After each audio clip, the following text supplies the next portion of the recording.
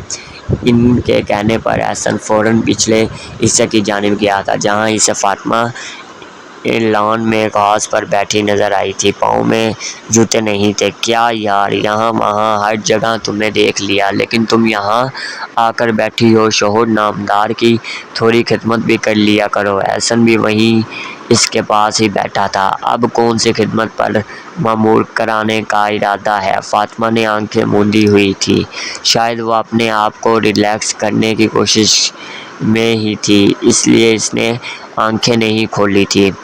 خدمت تو تم ہر طرح کی کر سکتی ہو، اگر ارادہ ہے تو۔ احسن نے زمینی لہجے میں اس کے کانوں کے پاس سرگوشی کی تھی، تو اس نے فوراً آنکھیں کھول لی تھی۔ کیا مطلب ہے آپ کا؟ آپ مجھ سے نہ اس طرح کی باتیں مت کیا کریں۔ فاطمہ نے نخوت سے کہتے ہوئے منہ پھیرا، تو اس کا دل کیا وہ زور سے کہکا لگائے۔ اس نے ذرا کنٹرول کیا۔ اچھا تو بیگم بات یہ ہے کہ مطلب تم سمجھو گی نہیں اور میں اس طرح کی باتیں کرتا رہوں گا؟ فضول مطلب ہی ہوتا ہے آپ کی ہر بات کا۔ اچھا، میں کہنے آیا تھا کہ میرے کوئی زبردست سے کپڑے پریس کر دو، کوئی اچھی سی شرٹ۔ احسن اس قدر نصیحتاً انداز میں کہہ رہا تھا کہ اس نے منہ لچکائے ہوئے تنزیہ دیکھا۔ خیریت تو ہے، کہاں جانا ہے؟ پوچھے بنا نہ رہ سکی تھی۔ خیریت تو ہے، آپ کیوں ایسے ری ایکٹ کر رہے ہیں؟ وہ دونوں بالکل اس طرح ری ایکٹ کر رہے تھے جیسے شادی سے پہلے ان کا رویہ تھا۔ سامنے کی طرف جانا ہی مجھے کیونکہ اس نے انوائٹ کیا ہے۔ احسن کے کہنے پر فاطمہ کا ایک ایک عضو کان بن گیا تھا۔ ایسے کیسے جا سکتے ہیں آپ؟ کیوں نہیں جا سکتا میں؟ اچھا تو شوق سے جائیں پھر، فاطمہ نے غصے سے کہا تھا۔ ہاں تو شوق سے جا رہا ہوں، احسن نے باور کرایا تھا۔ فاطمہ تن فن کرتی وہاں جانے لگی تھی، اور جب احسن نے اسے کلائی سے پکڑ کر روکا تھا۔ غصہ کیوں کر رہی ہو؟ بس جو کہا ہے وہ کر دو، اس نے ریکویسٹ کرنے والے انداز میں کہا تھا۔ اس کا انداز فاطمہ کو جلا گیا تھا۔ اگر نہ کروں تو چیلنج کر رہی ہو؟ ہاں، یہی سمجھ لیں۔ فاطمہ اب تنگ کر رہی تھی۔ اگر تم ہی کرو تو؟ احسن نے کہنے کے ساتھ ہی اس کی کلائی پر زور دے کر ایک جھٹکے سے اسے اپنے قریب کیا تھا، جبکہ اس کی کلائی کو پیچھے ہی باندھے رکھا تھا۔ ایسا ممکن نہیں ہے۔ فاطمہ کا دل زور زور سے دھڑک رہا تھا، جیسے باہر آ رہا ہو۔ اوپر سے وہ ہار ماننے کے لیے تیار ہی نہیں تھی۔ خود ہی مانو گی۔ احسن نے اس کا چہرہ اپنے قریب کیا تھا۔ وہ ڈر گئی تھی۔ وہ غور کر رہا تھا کہ بس اب وہ ماننے ہی والی ہے، لیکن ایسا کچھ نہیں تھا۔ اس نے وہی ہاتھ سامنے کیا جو پہلے کمر کے پیچھے باندھا تھا، اور اپنے لب اس کے ہاتھ پر رکھ دیے۔ وہ تو جی جان سے کانپ گئی تھی۔ اس نے اپنا ہاتھ چھڑوانے کی کوشش کی، لیکن اس نے نہیں چھوڑا تھا۔ اب بھی نہیں مانو گی۔ اس نے گہری نظروں سے اس کی طرف دیکھا تو وہ سٹپٹا گئی۔ بہت غلط کر رہے ہیں آپ۔ فاطمہ کے کہنے پر وہ زیر لب ہنسا تھا۔ کون پاگل پوچھ رہا ہے کہ غلط کر رہا ہوں یا صحیح؟ میں نہیں مانتی۔ کیا کر لیں گے آپ؟ کچھ بھی کر سکتا ہوں۔ دھمکیاں دینے کی ضرورت نہیں ہے، فاطمہ نے دوسرا ہاتھ اٹھاتے ہوئے کہا تو اس نے وہ بھی ہاتھ اپنے ہاتھ میں لے لیا تھا اور اس پر بھی اپنے لب رکھ دیے۔ پاگل تھا وہ بالکل۔ فاطمہ اس سے بڑھ کر پاگل تھی۔ احسن نے دونوں ہاتھوں میں اس کا چہرہ لیا تھا۔ اس کی نظروں کا فوکس اب کہیں اور ہی تھا۔ اب کی بار وہ بالکل اپنے خواصوں میں نظر آئیں گے۔ اس کا تسلسل توڑنے پر احسن نے فاطمہ کو بہت ہی عجیب نظروں سے دیکھا، جس پر وہ شرمندہ سی ہو گئی تھی۔ اگر دوں گی آپ کا کام، کر دوں گی آپ کا کام، وہ کہہ کر رکی نہیں تھی بلکہ بھاگ کر کمرے میں چلی گئی تھی، جبکہ وہ بھی انہی پیروں سے اس کے پیچھے لپکا تھا۔ کیا ہی اچھی بات ہوتی اگر تم میری بات مانتی تو۔ فاطمہ کیبن میں گھسی اس کی شرٹ ڈھونڈ رہی تھی جب وہ اس کے سر پر آ کر کھڑا ہو گیا تھا۔ فاطمہ ایک دم ڈرتے ہوئے پیچھے مڑ کر دیکھا۔ کہہ تو رہی ہوں کرتی ہوں کام، اور دیکھ نہیں رہے کہ کیا آپ نے اپنی ثانی کے پاس جانا ہے؟ اس کے لیے میں ڈھونڈ رہی ہوں نا کچھ پیاری سی شرٹ۔ فاطمہ نے طنز کرتے ہوئے پیاری کو ذرا لمبا کھینچا۔ میری بات مانتی تو وہاں سے آ نہ جاتی۔ احسن نے اسے گھورا تھا۔ جائیں یہاں سے، آپ کا کام ہو جائے گا۔ تم یہ سب کچھ اپنی جان چھڑوانے کے لیے کر رہی ہو، نہیں تو تم میری بات کبھی بھی نہ مانتی۔ احسن نے بے بسی سے اس کی طرف دیکھا تو فاطمہ شرٹ نکال چکی تھی اور اب شرٹ نکال چکی تھی، اب پریس کرنے لگی۔ پتہ ہے کیا، احسن سے رہا نہ گیا تھا، اسے پھر بلا لیا۔ اب کیا ہے؟ فاطمہ نے شرٹ چھوڑ کر احسن سے پوچھا جو اس کے سر پر کھڑا تھا۔ میں اور ثانی پہلے ڈنر کریں گے اور پھر شاپنگ پہ جائیں گے۔ فاطمہ کے دل کو ایک دم سے دھچکا لگا تھا، لیکن پھر اپنے تاثرات پر قابو پا گئی۔ تو میں کیا کروں؟ اس نے اسے ظاہر کروایا جیسے اس کو کوئی پرواہ نہ ہو۔ اس لیے بتا رہا ہوں کہ تم اگر جانا ہے تو مجھے کہیں نہیں جانا۔ آپ کا ڈنر اور آپ کی شاپنگ آپ ہی کو مبارک ہو۔ فاطمہ نے شرٹ احسن کے ہاتھ میں دیتے ہوئے اس لہجے میں کہا اور وہاں واک آؤٹ کر گئی۔ پاگل شہزادی، احسن نے بڑبڑاتے ہوئے کہا تھا اور خود وہ تیار ہونے لگا۔ فاطمہ کو احسن کی باتیں بہت چبھ رہی تھی۔ پہلے تو اس نے سب سے چھپایا تھا اور اب ڈنکے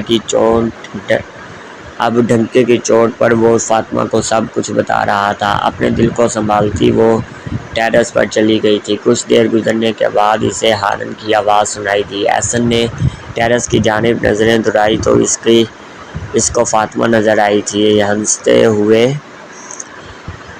اس نے ہاتھ ہلایا اور گاڑی میں بیٹھ گیا تھا، جبکہ فاطمہ کو اس کی ہنسی اسی وقت شدید جلا بھی رہی تھی اور رلا بھی رہی تھی۔ ضبط کی انتہا جب ٹوٹی تو دو آنسو اس کی آنکھوں سے نکل کر گالوں کو نم کر گئے تھے۔ کافی دیر گزر چکی تو وہ اپنے کمرے میں آ گئی تھی۔ پتہ نہیں آج یہ خالی کمرہ اسے کچھ زیادہ ہی خالی لگ رہا تھا، بالکل اس کی خالی دل کی طرح۔ 2 گھنٹے ہونے کے آ چکے تھے، لیکن احسن نے ایک دفعہ بھی اسے کال یا میسج نہیں کیا تھا۔ احسن کی تصویر اٹھاتی وہ اس کے ایک نقش پر غور کرنے لگی۔ نہ جانے کب سے وہ اس کے دل کی دنیا کو ہلا گیا تھا۔ اس نے قدر بے بسی پہلے کبھی نہیں ہوئی تھی، جتنی اب رات آہستہ آہستہ بڑھ رہی تھی، لیکن فاطمہ کو آج احسن کے بنا نیند نہیں آ رہی تھی۔ فوٹو فریم اس کے سینے پر ہی تھا جب وہ نیند کی وادیوں میں گم ہو گئی، جبکہ رخسار آنسوؤں کی وجہ سے ظاہر کروا رہے تھے جیسے آنسو پلکوں کی بہار سے نکلے ہیں، کیونکہ نشانات واضح تھے۔